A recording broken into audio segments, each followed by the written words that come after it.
A new report out this week shows Michigan is still in the bottom third of the nation when it comes to high school graduation rates. The national average in 2012 was 80%. Michigan is at 76%, which is actually up 2 percentage points than the year before. The state superintendent says recent early education spending will eventually make a difference down the road in keeping students in school. Is that enough? Let me ask you that, Nancy. I'm going to start with you on that. So early education funding is one of the most proven ways to boost school performance. You get, I forget what the return on investment is per dollar, but it's pretty impressive.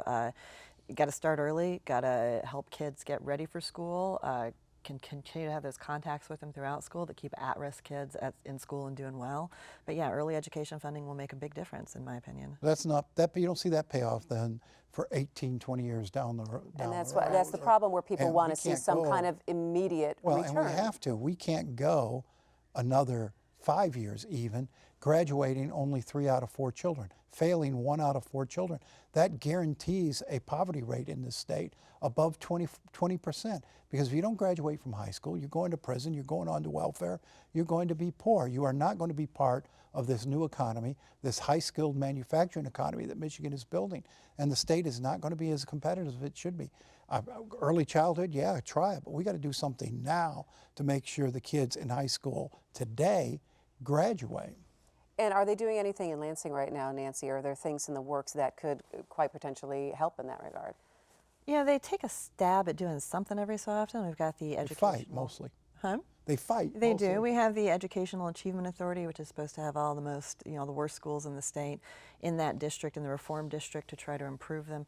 We really haven't seen enough results from that district to figure out if it's working yet or not. I mean, they're trying something, which is good, but it's been incredibly controversial, and we don't know if it's going to work.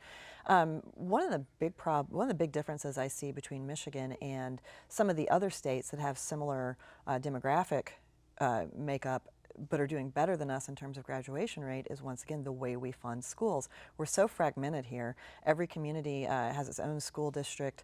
Like Louisiana, I think, was one of the states called out in this report that has similar poverty levels and things like that, that is exceeding Michigan in high school graduation rate. They have parish-wide school districts. They have parishes instead of counties. It's not broken up into, in a lot of places at least, they may have city school districts in some of the larger areas, but it's just not broken up here, where there's the funding here, whether you have a good school system or a bad school system, is really specifically tied to how affluent your community is. And I think funding is a huge part of it, but it's also the programs that are in place in these various schools, and you wonder how much dialogue there are between the districts and between what successful programs are in some places that aren't so successful. Funding is probably the least part of this. Increasing school funding does not improve school results unless you put fundamental reforms in place.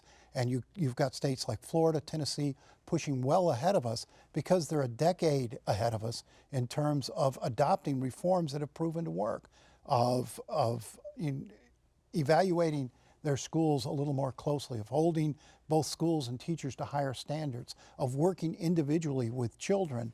And they're pushing ahead of us. And they're pushing ahead of us basically with the same amount of money. But we're up in Lansing still fighting over basic reforms that other states have adopted. And as long as we do that, we are not going to progress.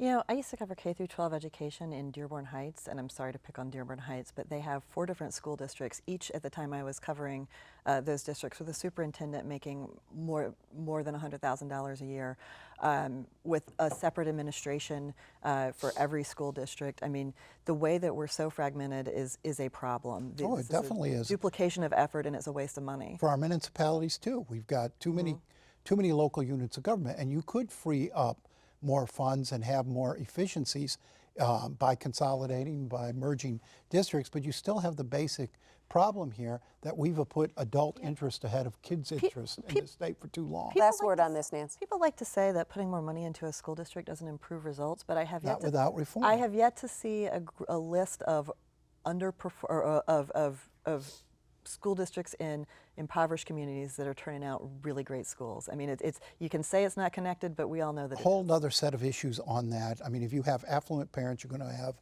better performing children. There's a lot of factors that go into this beyond strictly per pupil funding.